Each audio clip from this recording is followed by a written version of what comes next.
বলতো বল্টু, একটি আম গাছে 6টি জাম হয়েছে। তুই 3টে নিলি, আমি 3টে নিলাম।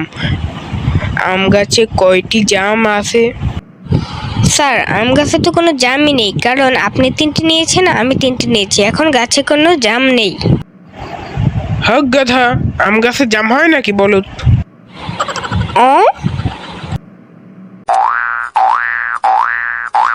কিরে বল্টু, তোর না আজকে পরীক্ষার রেজাল্ট দেওয়ার কথা? তো পরীক্ষায় তুই কত নাম্বার পেলি? 100 নাম্বার পেয়েছি মা।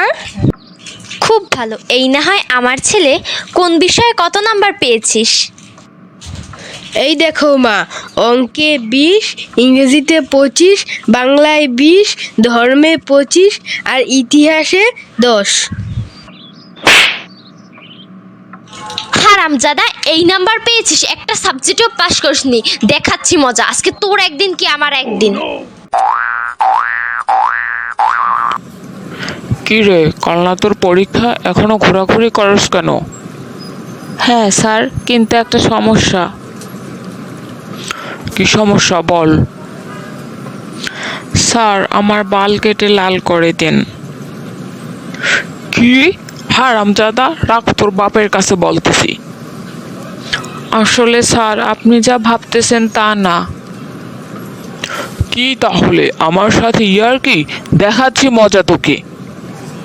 না মানে স্যার, আমার নাম হচ্ছে করিমলাল, কিন্তু এডমিট কার্ডে ভুল করে করিম বাল লিখেছেন।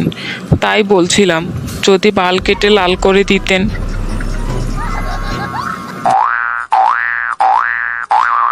বল্টু, তোদের তো আজ রেজাল্ট দিয়েছে, পরীক্ষায় কত নাম্বার পেলি? মা, একের জন্য 100 পাইনি।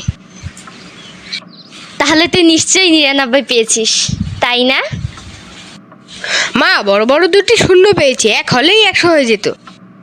হারামজাদা, তুই এই নাম্বার পেয়েছিস?